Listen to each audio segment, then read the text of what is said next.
തലസ്ഥാനത്തെ VVIP മണ്ഡലമായ കഴക്കൂട്ടത്ത് ഇത്തവണ വലിയ രാഷ്ട്രീയ അഴിച്ചുപണികൾക്ക് CPIM ഒരുങ്ങുകയാണ്. കടകംപള്ളിയെ കൊണ്ട് ഇനി കടമ്പ കടക്കാൻ പാടുപെടും എന്ന് മനസ്സിലാക്കിയ CPIM മനഃപൂർവ്വം ഒഴിവാക്കുവാനാണ് സാധ്യത. എന്താണ് മാറ്റാനുള്ള ഘടകമെന്ന് ചോദിച്ചാൽ കുഞ്ഞു കുട്ടികൾ വരെ പറഞ്ഞു തരും.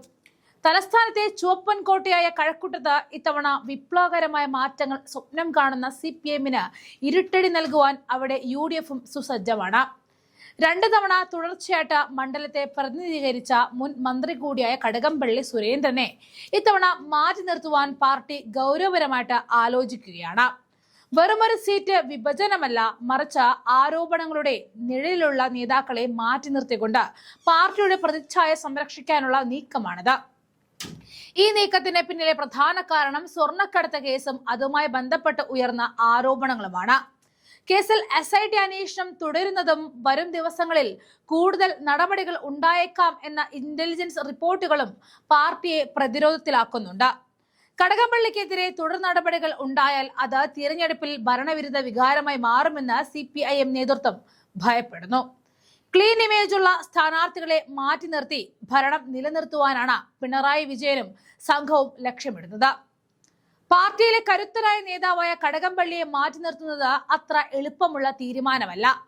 എന്നാൽ വിവാദങ്ങൾ പാർട്ടിയുടെ കെട്ടിയുറപ്പിനെ ബാധിക്കരുത് എന്ന കർശന നിലപാടിലാണ് CPIM ഉള്ളത്. കടകംപള്ളിക്ക് പകരം A സമ്പത്തോ SP ദീപക്കോ പട്ടികയിലുണ്ടെങ്കിലും VK പ്രശാന്തിനാണ് മുൻതൂക്കമുള്ളത്. ഇത് കടകംപള്ളിയുടെ രാഷ്ട്രീയ ജീവിതത്തിന്റെ അന്ത്യമാണോ അതോ മറ്റൊരു പദവിയിലേക്കുള്ള വഴിമാറ്റമാണോ എന്ന് കാത്തിരുന്ന് തന്നെ കാണണം. കടകംപള്ളിക്ക് പകരക്കാരനായിട്ട് ഉയർന്നു കേൾക്കുന്ന പേര് വട്ടിയൂർക്കാവ് MLA VK പ്രശാന്തിന്റേതാണ്.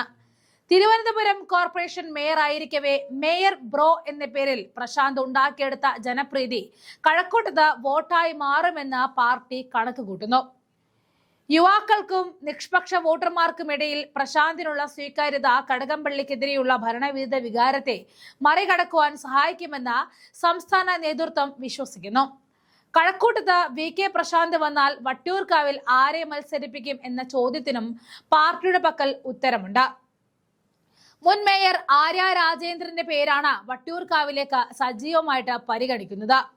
ജില്ലാ നേതൃത്വത്തിൽ ചില എതിർപ്പുകൾ ഉണ്ടെങ്കിലും സംസ്ഥാന നേതൃത്വം ആര്യയുടെ പേരിനാണ് മുൻഗണന നൽകുന്നത്.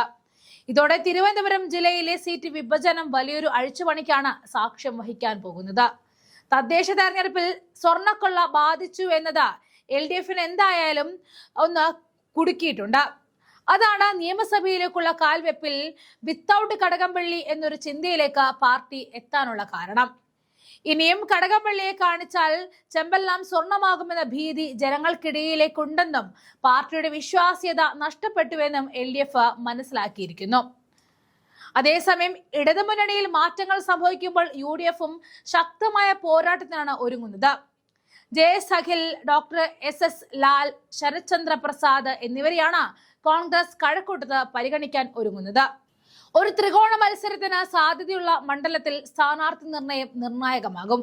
ഭരണകക്ഷിയായ CPIM പോലും തങ്ങളുടെ പ്രമുഖ നേതാക്കളെ മാറ്റി നിർത്തുവാൻ ആലോചിക്കുന്നു എന്നത് സർക്കാരിന്റെയും മന്ത്രിമാരുടെയും പ്രതിച്ഛായയിലുണ്ടായ ഇടിവിനെയാണ് സൂചിപ്പിക്കുന്നത്.